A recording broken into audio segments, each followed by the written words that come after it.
Just when I think I'm blackpilled, then I wake up and I'm reading about another 50 freaking billion dollars sent to Ukraine. You're hanging out in the House of Sunny podcast, where it's always sunny, mostly because of your host, comedian and YouTuber, Sunny Lohman. Want to know what Sunny and her friends are thinking about this week? Well, here she is, Sunny Lohman. Hey, everybody. Welcome to the House of Sunny podcast. I'm flying solo today. My sidekick, co-host, Doug, couldn't make it. But we're going to go over some news, and I'm going to give you some thoughts. It's Christmas week, and I'm feeling a little black-pilled, so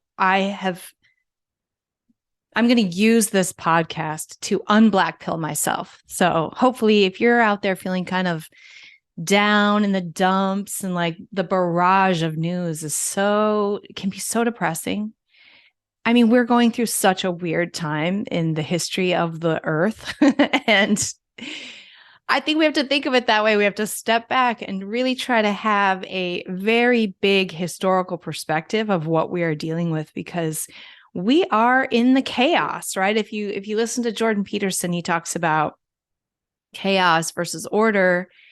And I'm personally not so comfortable with chaos. I'm more of an order person. And man, it is a daily chaotic situation.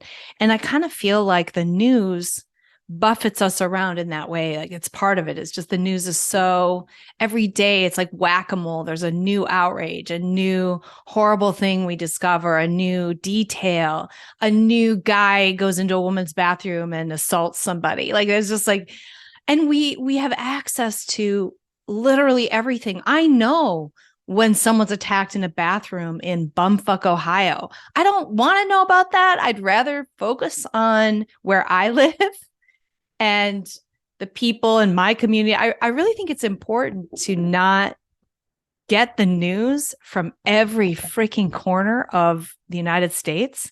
It paints a darker picture for all of us. And it's also so beyond my control what happens in bumfuck Ohio. So when you're getting all this bad news about stuff that's just out of your control, you feel stressed and anxious. So part of it is to kind of dial it in, read your local paper or whatever, but stop caring about anything really local. I mean, it's hard to say that, because at the same time, if you were watching Tucker last night, he talked about El Paso, Texas, and what's happening in El Paso is important to you, no matter where you live in the United States. So in some ways you do need to pay attention, but it can just be too much. Am I right? And lately, that's how I'm feeling. I'm feeling like super bummed out. Like, there's too much. It's too far gone. There's too much. The fact that all of this stuff has been revealed about Twitter, and continuously now we've had, I think, 7 Twitter dumps of kind of salacious, incredible information about what went down behind the scenes over the last 5 years in Twitter. And has anyone with any ability to do anything about it besides Elon? I mean, to actually hold people accountable, besides just getting fired. But like, when the government is actually doing censorship, where's the resignation? Where's the indictment or the investigation? None of that has started. No one is saying boo about it. This information isn't in the mainstream media. Only people on Twitter and people paying attention to fringe news even know this is happening. And that bums me out. So Twitter dump number 7 happened, and I'm like, do I even read this? Because who cares? If nothing's going to happen, what's the point of knowing that 80 FBI agents were assigned to Twitter, or that there were so many employees at Twitter from the FBI that it's hard to even tell who was being paid by the government and who wasn't? I don't even know if I want to read that one, because I'm like, well, is anything going to happen, or are we just going to drift along here? And now we've had this J6 committee recommending 3 criminal counts against Donald Trump to the DOJ. The dude said, hey, let's have a rally. And for that, he's guilty of inciting violence, which, I mean, the whole J6 thing, they're really blowing it out of proportion anyway. So I'm looking at something unfortunate, but kind of not really that big of a deal, with the exception of the murder of Ashley Babbitt. Everything else that happened there, I kind of think of it as kind of, actually, I'm sorry, but funny. Am I like the worst or what? I don't understand. I really don't understand. I see a dude wearing a Viking helmet wrapped in an American flag, sitting in an office with his feet on the desk. I mean, I don't have so much respect for Congress that I think that that's such a horrible thing. I think those people in Congress are worse criminals than anything, than some dude sitting at their desk. And yes, I would like my government respected and my institutions respected, but they're not respectable. They are utterly corrupt. And so to me, it's just kind of funny. Contrast that with the other rioting that we saw from the others, the BLM riots and things over the summer. We're talking about innocent businessmen and innocent, businesses being looted, businesses being burnt down. These are not people, AutoZone isn't harming you. The government is harming me. So, a guy breaks into a government office. I'm a little less freaked out by that than a guy breaking into an AutoZone. Let's put it that way. Does that make me biased? I don't think so. I feel like that's the right moral stand to take. We're talking about people who are my enemy. AutoZone is not my enemy. The people hurting AutoZone are my enemy, and the people in the federal government, the Congress, they are obviously my enemy. They're spying on me. Did you see this omnibus bill? I mean, just when I think I'm blackpilled, then I wake up and I'm reading about another $50 freaking billion sent to Ukraine of my money, of our money. $2 trillion bill. They're just so used to spending our money now. They don't care. Like none of them are being held accountable. And it's years now that enough people are awake and watching this, that stuff should have happened by now. And it's disheartening that all of this news I've been following for a decade pretty closely, and nothing is changing. It's just getting worse. But okay, I swear to God, I'm going to get into the positive part here soon. But the whack-a-mole feeling, the feeling like, and stuff that to me should just be really obvious. I mean, if J6 is not obvious to you, well, somebody said on Twitter the other day, I think it was Jesse Kelly, we are going to see on television Donald Trump being arrested. And I believe that's coming. They're going to the SWAT team is going to be sent out at 4 a.m. to Mar-a-Lago, and CNN is going to be tipped off, and they're going to be there, and we're going to watch Donald Trump being dragged out of his house in handcuffs, the former president of the United States, for doing nothing wrong. He will be arrested. And what will happen? Will anything be done to the people who are doing this? Will anyone rise up and, will anything happen to stop this constant encroachment of tyranny? I doubt it. And then, that's kind of, is that more complicated? Are people unsure about whether or not Donald Trump did something wrong, or whether or not the thing at the Capitol was right or wrong? Or, it's a little bit hazy. But to me, what isn't hazy is like a dude going into a woman's bathroom. To me, that's not hazy. I mean,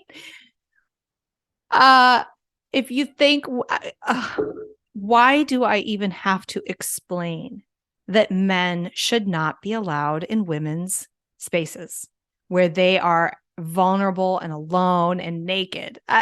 Is that like really something that we have to explain to people?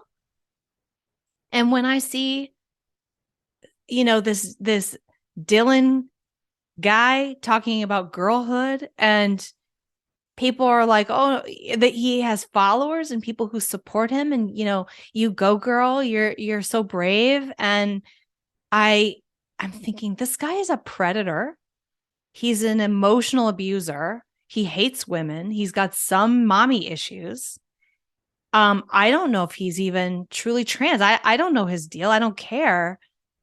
But when someone gets invited to the White House, and I just feel like I'm watching this weird thing where women are under attack. And this is like post feminism, and feminism is supposedly this huge thing right now. Oh, toxic masculinity, the patriarchy, blah, blah, blah, is like this huge thing even today.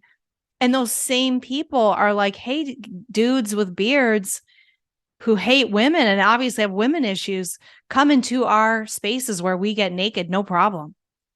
I was in the bathroom at Whole Foods the other day, and I'm in the bathroom, I'm in the stall, and I hear this male voice, hello, and I'm like, what? Hello, and I go, I'm in here, and he goes, I didn't hear, muffled, whatever, but the voice goes away. 5 seconds later, another male voice, hello, like, and I say, I'm in, like, I'm like, oh my God, I'm in here. I said again, like that. Like, now I'm starting to get, okay, what the hell is going on? Why is there a man in the bathroom saying hello? Like, this is the second time. I think, if it's someone who works here or whatever, the first time, okay, second time, now you're fucking with me. Now you're like crossing a boundary. So I get out, I'm washing my hands. I walk out.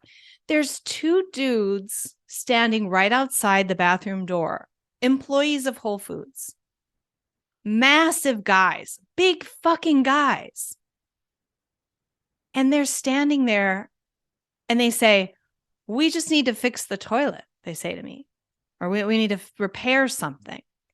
And I'm like, okay, is that really the way to handle it? Like, each of you come in and, you don't like communicate. You don't send a woman in to check first. Like, the fuck? And I swear to God, this is only happening because these guys think it's okay for men to go in women's bathrooms now. Because 5 years ago, no one would fucking dare do that. Like, you would be fired for doing that. And these two dudes, and they're not trans, they're not fucking pushing the boundary for some psychotic, sociopathic reason of their own. They're not trying to intimidate me. They're not trying to. But you don't know, like, being a woman is a vulnerable situation. You are vulnerable around men. You just are. And you walk the earth with that feeling every fucking day.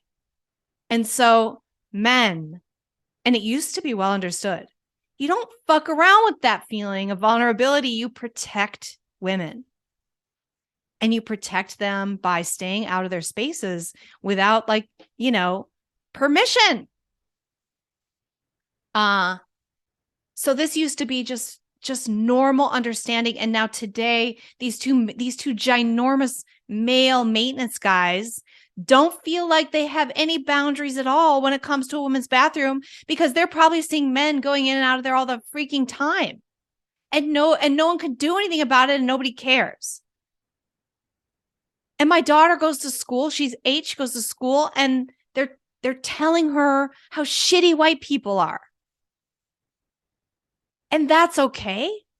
Like, and the just soaking, nasty anti-white racism I see on a daily basis, because I'm on Twitter, is like just allowed. Nobody's doing anything about it.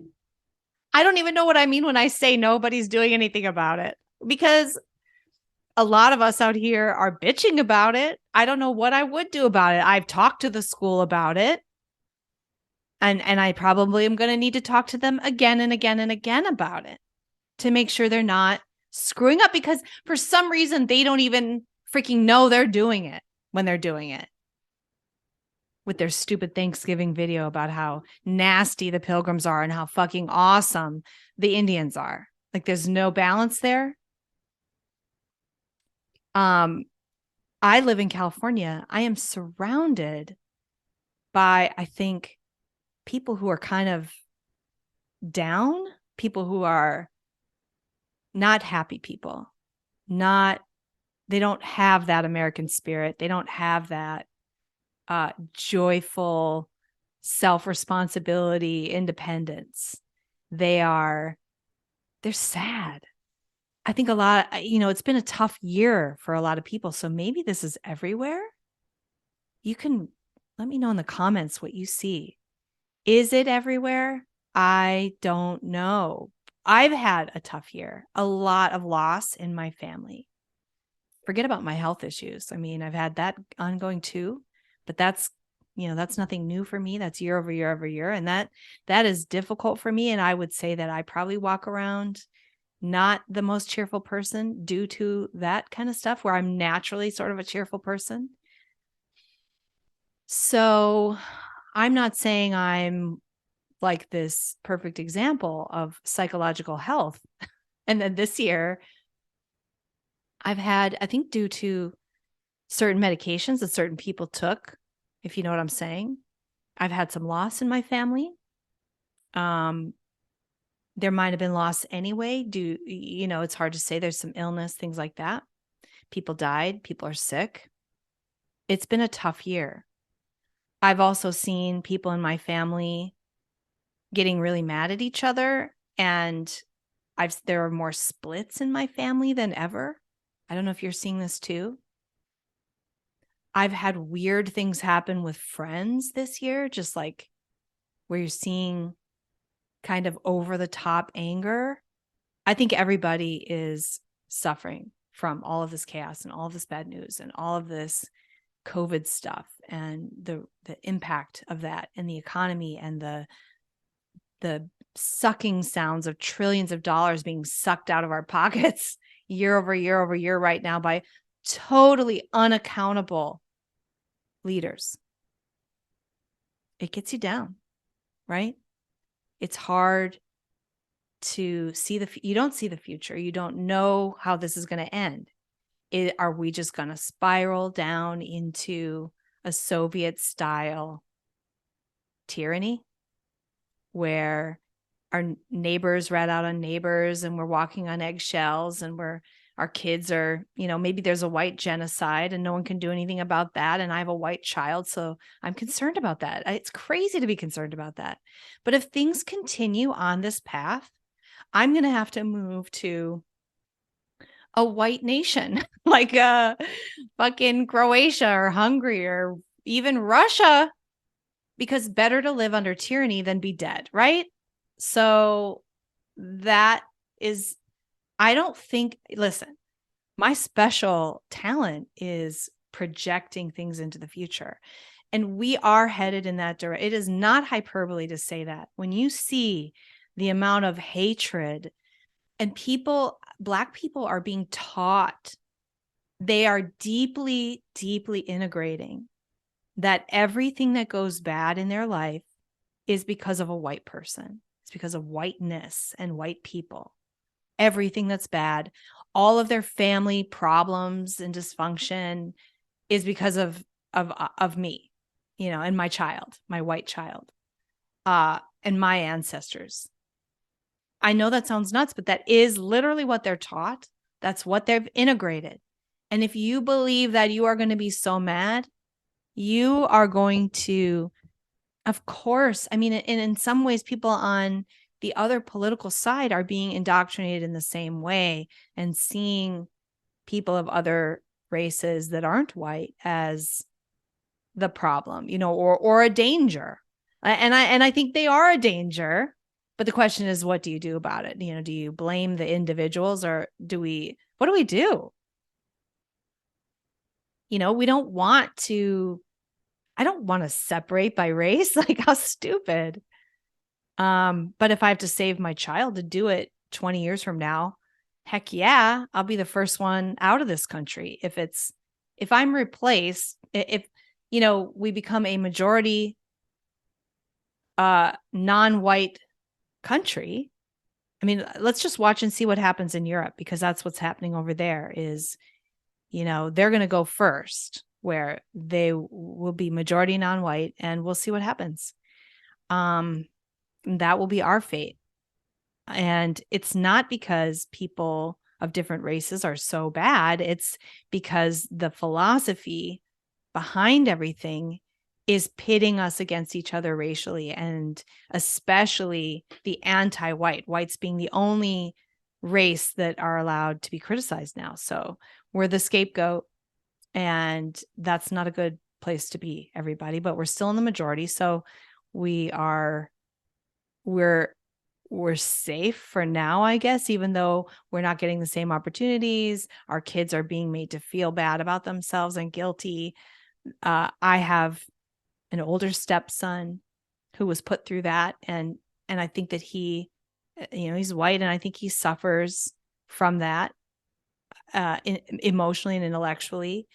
Not really understand. I see a lot of my friends my age dealing with kind of a default accepted white guilt, that they bend over backwards to promote diversity of skin color, which is racist. By the way, that is racist. You should be looking at people by character and merit. No one deserves anything because of the color of their skin. But white people all over the place, because they've accepted this white guilt, are like, well, we got to make space. We got to give opportunities to, particularly to people of other races. We owe them that. The reparations coming up, all this stuff. It's very, it's everywhere, right? What do we do? What do we do? This is what keeps me stressed out. I don't see anything serious being done about it, and I don't know what to do. All I can do is speak out. And I try to tell my friends, dude, I grew up in a Black neighborhood, so I have this like super unique perspective. You don't owe anything to Black people. Like I had the same opportunities as they did. I had the same family dysfunctions. I had the same teachers. I had like everything the same. I don't owe anything to them. They don't owe anything. There's nothing. It's not about skin color. It's about being poor and from broken homes and the shitty stuff that goes on about that. But this is why America is so great. America, just the opportunity here to change your life if you want to, which is becoming less and less true. But certainly when I was young, you could be anything you set your mind to and worked hard to be. And even as kids, we were taught that, we knew that. And I understand that psychology gets in the way. And if you have a really crappy family, that can be a really difficult road for you, but it has been done and it can be done in this country. That's what's great about America. And that's what we should all be promoting, not blaming the people who've made it, who are, were predominantly white or whatever, or the families that seem less dysfunctional because they have more material success. How many of you, raise your hand, how many of you know a wealthy white person who inherited everything they have, and they are the most lost people or they're equivalently lost to, say, the Black poor bum in a bad neighborhood, that they have the equivalent sadness, depression, drug addiction, despair, loserville attitude about life. I've seen it a million times. I've seen it over and over in both places. So we got to quit the blame. We've got to quit the envy. We've got to quit the class and race bashing and get back to that we live in that America and what America can be, what it should be for people. Now, what is the good news? I honestly don't think that we are going to end up with a Soviet-style dictatorship. I'm more, I mean, I kind of hope. I personally would rather live under a king. And that's crazy. I would rather live under a monarchy, a dictator, a strong man. But I would rather live under that than a gray, bureaucratic communism. There's something about that moralistic, I'm doing it for you, daddy state that is even more disgusting and awful than just a straight ahead gangster. So are we going to get a strong man? Are we going to get a backlash? I mean, I'm looking out at the landscape. I'm like, where's the tough guy? And I honestly think it's going to take like an Elon Musk style takeover of the government. And that is a strongman, right? I mean, how do you drain the swamp? You can't drain the swamp. You can't. 60 years, like Tucker was talking about JFK, 60 plus years. They own all of it. You can't go in there as the president and do anything. I don't think. I mean, there are so many laws preventing you from even firing some shitty civil servant. So how do you go in there and drain the swamp? I don't know if it's possible without somehow being able to just go around everything and make the right decisions, the decisions you think are right. Elon's not perfect. He's not making all the right decisions. What does that even mean? Right decisions. His goal is to have a free speech platform, to free Twitter, and to be transparent and to let us all see what happened. And is every decision along the way perfect? Of course not, right? But he's the man for the job, and he's doing a pretty good job. And, the first thing he did was wipe out 75% of the staff. So that's what needs to happen with the government. And you can't currently legally do that. So it would have to be extra legal. It would have to be a strongman. It would have to be somebody. So if that's the case, what the hell do we do? Because we don't want that, right? We want a free republic. We want sort of a semi-democracy republic. So, but we're in a situation where the corruption is so bad. We would only get away, only if a benevolent dictator would go in, fix it all up, and then walk away, right? And restore what's great about this country. I do believe that such a person could exist. I think Elon is a benevolent dictator of Twitter in the sense that while I'm sure he's a businessman and wants to make money, his primary goal is, you've seen him say it over and over again, and he has children, and he has said, without free speech, like the Western civilization is over. He's a smart man. He's thinking ahead. He realizes, in a way, he bought Twitter to save the world. And that sounds crazy. Would he really do that? Yes, I think he's that guy. I hope he makes money too. But thank God for somebody like him. He comes in, he's on a real ideological mission. He's on a historic mission to save Western civilization via Twitter, to have a free speech platform.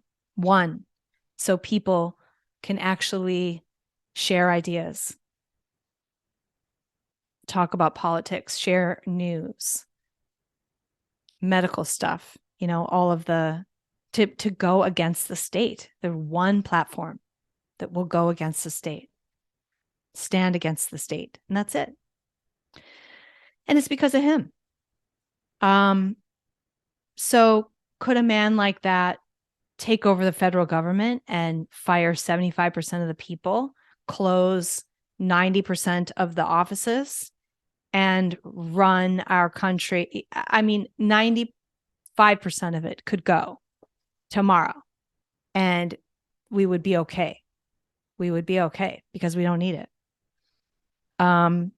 That's what's needed. So how do we get that without getting some shitty guy? We need someone like Elon. We need somebody who actually believes in the mission and will restore freedom and won't be corrupted by power. And those men exist. They have existed in history. So we have to keep our eye out for it. But for men like that, men and women like that, and we can't require them to be perfect. We can't require perfect decisions and perfect philosophy and someone who matches up with us exactly. I mean, like Elon Musk, I think he's obviously a socialist of sorts. He voted for Hillary. I mean, could I have less in common with him politically? I don't think I could. He is a Democrat and has been up until he voted for Biden, for God's sake. I mean, anyone who was still voting for Biden in 2020, what the fuck is wrong with you? Like philosophically, I have nothing in common with you. Nothing. And I think, how could you not see that this guy, this blank slate controlled by, bad people behind him with this obviously corrupt Democrat Party, would be good for the country, that they would do anything but just really further everything bad that's happening. Donald Trump, I mean, honestly, who cares? Even if you hate the guy, what did he do in office that was so terrible? Like nothing, we actually had world freaking peace. And domestically, he didn't really do much, deregulated a little bit. So he was like, a polarizing figure. But so what? Like Biden isn't. And now we're just getting horrible stuff. So, but this is Elon Musk. He voted for this guy. However, I would actually trust him to take over the federal government, tear it up, drain the swamp, and restore my freedoms. I actually think he would do that. I think he would do that. And I think that Elon, for whatever reason, I think he's been red pilled more and more and more over the last couple of years. So that's good. That is one of the good signs I was going to say is we are seeing people of action, people with power standing up. And it's a trickle at first. You're going to see 1, you're going to see 2, you're going to see 3, and then there will be a rush. And there's definitely going to be a trend. There are a lot of people just staying silent. They don't have the courage to go against the mob, and the mob being literally everyone. It's hard. It's hard to do that. You have a lot to lose, and it's scary. And a lot of times you do lose stuff. Look at Kanye West. So you have to be willing to lose things that matter to you. I spoke to my daughter's school about CRT and gender ideology. I knew that I was prepared to pull her out that day if they didn't say what I wanted to hear. And if they were then going to be problematic with her later, treat her differently or me differently or whatever, pull her out. I don't have any skills of homeschooling or any other school to send her to. I don't know what I would do. It would be a huge loss. And I'm dealing with health issues. Like I don't need this stress of changing my daughter's school right now.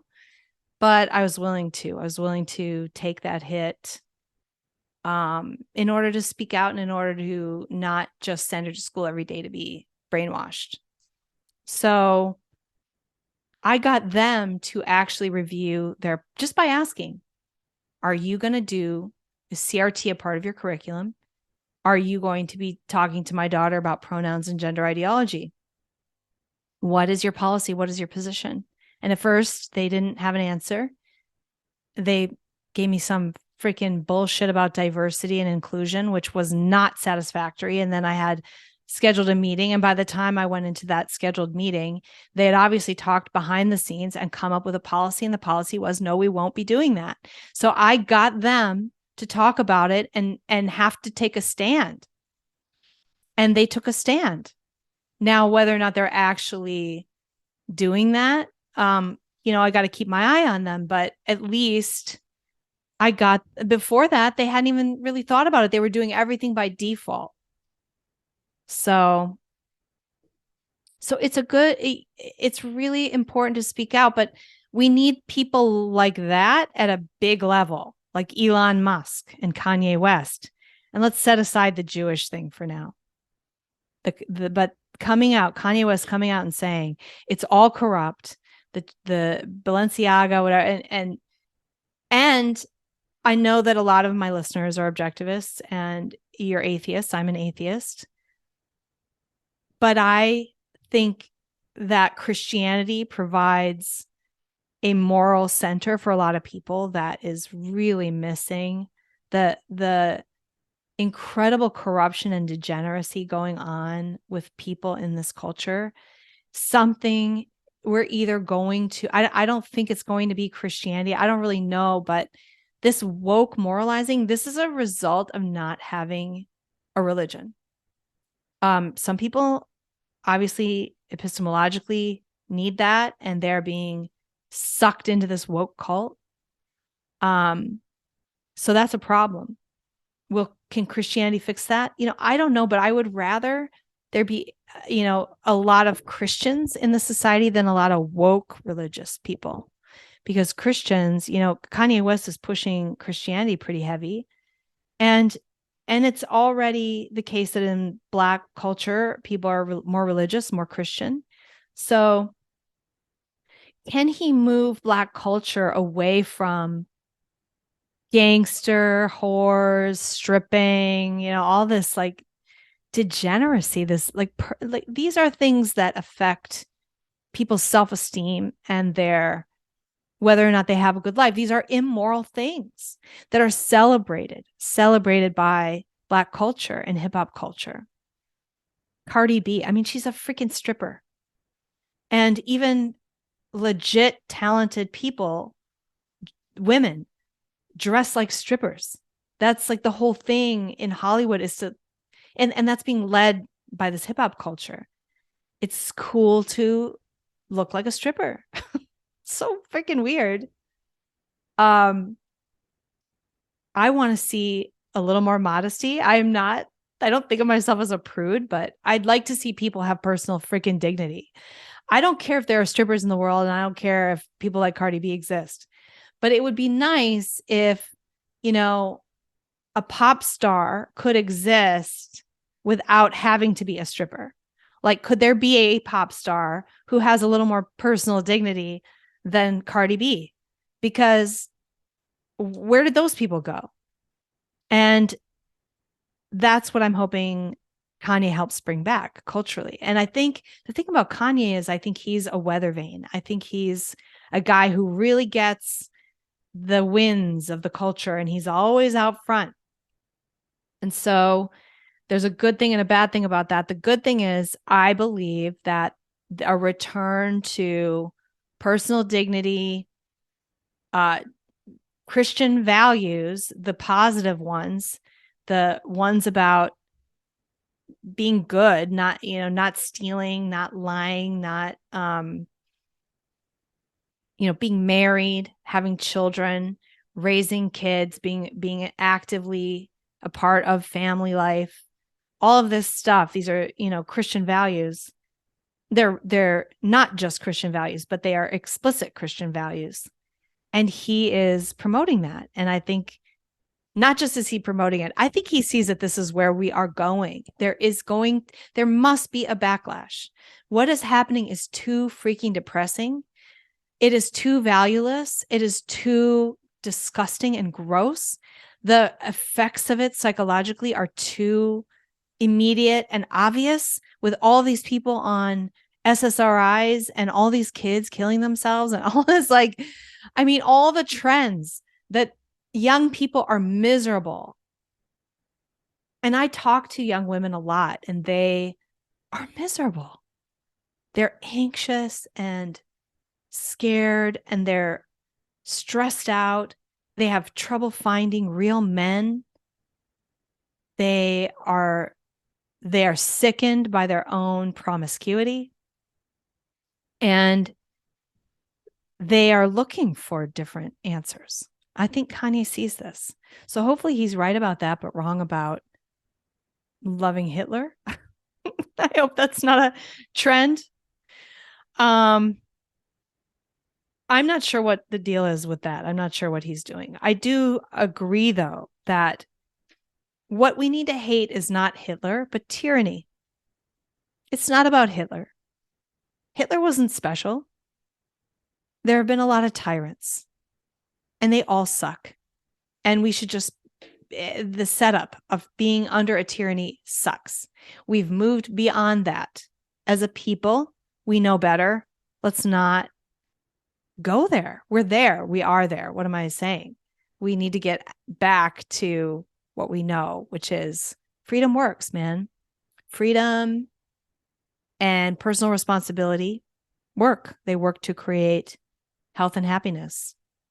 So we need to get back to that. So hopefully the strong man we get will not be, more of a dictator type, king type, a guy who's going to clean house and then keep it for himself, but somebody more like Elon Musk, who I was thinking about so I'm sure a lot of you guys heard that he did a Twitter poll where he said, should I step down as CEO? I will honor the result of this poll. And he lost, overwhelmingly, yes, you should step down as CEO. And I thought, God, this is so stupid. Why is he doing this? What a blunder. Why would he give the Twitter mob the ability to tell him how to run his business? But I'm starting to think it was a manipulation, kind of a clever manipulation. And I don't know Elon. I don't have a sense of whether or not he's a particularly, he's a clever guy. He's run a lot of businesses. He's had a lot of success. I don't think he does things without thinking it through. So by doing that, did he diffuse some of the criticism? Some of the constant harping and criticism. And then he said, okay, I lost. I will put in someone to run this company as soon as I can find somebody stupid enough to take the job. Like, not stupid, but like someone who's willing to take all the abuse and go through all this shit. But I think he was already looking for somebody to do that. He's busy. So he's probably doing that anyway. And maybe he would lose and then he would still step down as CEO or not lose. I mean, if he had not lost the poll, he could have stepped down as CEO anyway, which he would have do at some point. If what happened, he stepped down as soon as he finds somebody suitable. But he'll put someone in place who's going to continue the work that he's doing. I think he's in there to do all the hard work first, and then he's going to turn it over to somebody who's more of a plodding daily grinder than he is, which is great. So I think that in a way it was a PR manipulation. And the new CEO who comes in is going to end up coming in with kind of like, oh, it's not Elon. We voted for this guy. He just made all those people who don't like what he's doing at Twitter basically vote for the new guy. So the new guy who comes in, it's going to be their guy. I mean, in their minds a little bit. I think it's kind of, is there any other reason he could have done that poll except that? So now I'm just seeing it as like super clever. And I'm trying to view the world more in this way, that the people at the top who are playing these games with public, with media, with attention, with headlines, the politics of these people is more manipulative and advanced than I think I think about. I'm more of a straight shooter. I like straight shooters. I'd rather be around straight shooters, but I guess manipulation, is it necessary? I don't know. But when I look at, so somebody, Lady C, you guys know I follow the royal stuff. Lady Colin Campbell was saying about that Susan Hussey thing. I think you all know that my opinion was, for those of you who don't follow it, a Black woman dressed in African garb went to a party at Buckingham Palace. So it wasn't a party, it was like a meet and greet. And a person who has been close to the Queen, Lady Susan Hussey, was there. Her job was to greet people and talk to them and make them feel welcome. She's going around the room doing her thing. Hey, where are you from? Who are you? Blah, blah, blah. She encounters this Black woman dressed as an African, in really trashy, low class African, like what I don't know. This isn't even stuff that African people wear. It's what like some trashy person thinks African people would wear. Like it was so stereotypical. She's wearing like a shell necklace. It was so stupid. And Lady Susan Hussey says, hey, where are you from? And she gets offended. And Lady Susan resigned her job. And then the palace had Lady Susan meet with this woman again to apologize in person. And I was so freaking disgusted that the palace would apologize and have Lady Susan resign but Lady Colin Campbell was like, oh, no, this was clever. This was given the proximity to the Netflix, the Meghan and Harry Netflix series coming out and all the upcoming accusations of racism, they were attempting to forestall that criticism, diffuse it by kind of going almost overboard to the point that like normal people are going, ooh, oh yeah, that's okay. She didn't need to resign. I mean, even the Black woman who did it was like, no, I didn't mean for her to resign. Cause like she realized, oh my God, I look like a really huge bitch. I just caused this woman who was the companion of the Queen for 60 years to resign over my whiny, bitchy thing. And I was dressed in a way that, I mean, she knew what she'd done.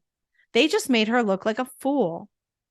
But they also look weak. So I don't know what they get out of looking so weak. However, what they got out of it short term is it did diffuse any calls about racism, any major criticisms about it from the Meghan and Harry Netflix series. So was that a smart move? Maybe it was. And I just wish the world didn't have to be so underhanded. I wish there didn't have to be so many lies. And I guess that's what is kind of bothering me. I feel like everywhere I turn, people are lying. They're lying that these people going into restrooms are not men and dangerous men. Not all of them, but dangerous men will figure out a way to take advantage of the loosening of these standards and get access to women and kids. Duh. So our faking reality about what they are isn't going to lead to anything good. Watching the Harry and Meghan thing on Netflix is just, it's watching two liars, in a very polished, produced way, telling just bald-faced lies about their life and other people and things that I value. And Netflix is complicit in packaging this thing and producing this thing and putting it out like it's real. Why do people think they can do this? Why does Netflix think that they can just put out a docuseries that's just full of bullshit and they do get away with it? But this is the world we live in. There's just bullshit everywhere. And I'm thinking to myself, I just need to go on a trip. I need to travel to the heartland and hang out with people who are straight shooters, who are cheerful, who are optimistic, who are doers, who can laugh in the face of despair and of all of these bad things. But I'm not sure that exists in America right now. I think maybe it doesn't. We've had a tough couple of years. Everywhere you go, you might be encountering just a lot of what I'm talking about, a lot of this. I'm tired of it. I'm exhausted by it all. The whack-a-mole, the economy is failing. It just feels like we're surrounded by enemies and by bad news. So what I'm going to do personally is I think I need better interaction in my community with people who are overtly on my side politically. So I need to do more of that connecting. And I think those people tend to have more of a cheerful psychology, a more optimistic outlook. And I think that they can buoy me and I can buoy them, and we can try to have a better 2023. It's going to be a tough year, guys. We're going to continue to have deaths, a lot of deaths related to these medicines. That's going to continue. I'm so grateful for my family that I have that's close, that's healthy, that loves me, that I love, and my friends. I'm so grateful for that. Each one of those people is so precious to me, and I see that so much more now. Unfortunately, I've had a lot of loss, and sometimes we need that to not take the people in our lives for granted. And all of you people who listen to me and Doug talk every week, thank you. I don't know what am I thinking. Thank you for giving a shit what I say. I got to say, it makes me feel a little bit like I'm making some kind of difference by talking about these things and being a straight shooter and just saying what I think and going against what feels like the lies and the kind of monolith of fake bullshit. So you can tune in every week and at least you can hear me say, white people, you don't need to feel guilty. Men, get the fuck out of my bathroom, right? I will say it. I promise I will keep saying it. And I'll try to do it in a more cheerful and optimistic way in 2023. So I got to cheer myself up. No one is coming, as they say, right? So I have to look for ways to have a more positive outlook. So I'm focused on Elon. I'm focused on Kanye. I'm focused on, and I'm supporting. I'm wherever I can. I'm verbally supporting people in the media who have more clout than I do, bigger audiences who are under more scrutiny, more mob attacks. I give them support wherever I can. And I think that's important. And we'll see more people like that. We need to support those people and any newcomers who come around. It's so funny, isn't it? Seeing people go, the CIA came up with the term conspiracy theory. Did everybody know that? Like, yes. So some of us knew that. And when I learned that, I'm sure people looked at me and said, oh, isn't it cute? She just figured that one out. So we're all learning at our own pace. And I think we're going to see the more Elons and Kanyes than the more Elons and Kanyes. So it's only a matter of time before the tide starts turning in some way. Things are definitely going to be outrageous and get worse before it gets better. Trump's probably going to get arrested. That's going to be a dark day. And it's going to be scary because it could potentially cause a reaction that gets violent. And I really don't want to see that. I don't want to see people hurt, patriots hurt. But I think that's the only way out. I'm glad there are people brave enough to put themselves in physical danger because it ain't me. Not right now anyway. So, gosh, is that a positive note? I think my positive note is thanks to everybody who is listening. Please comment, like, and subscribe. Go follow me on Twitter. I'm tweeting a lot more than I'm Facebooking because Twitter is free and Facebook is shadow banning me like crazy. It's almost pointless for me to be doing anything over there. And YouTube, I'm having a hard time getting a podcast recorded that I don't have to edit specifically for YouTube to beep out half of what I say. And a couple episodes, I just didn't even freaking do it. I'm like, these are just too far gone. They're going to be exclusive to Rumble. And that's the other place that I've been posting. So in the new year, we're going to continue what we've been doing, but maybe more consistently, and we'll add some other stuff. We're going to add some behind the scenes things and get back into a subscription model for some of you people who are hardcore fans. I love you. Merry Christmas, everybody. Happy New Year. I'll probably be back after Christmas before the New Year. So we'll do a New Year's episode or something. But enjoy your Christmas. Enjoy your family and your friends and your loved ones who are there for you. Even if you've lost people like I have, think about you being those people's legacy. And what can you do to keep their memories alive and hug your existing, still living family, reconcile if you've had fights, if you can. I know that's hard, especially the fights have been so nasty. I just cannot believe some in my own family, but also what I'm hearing from my friends and other people about some of the crazy fights going on in families.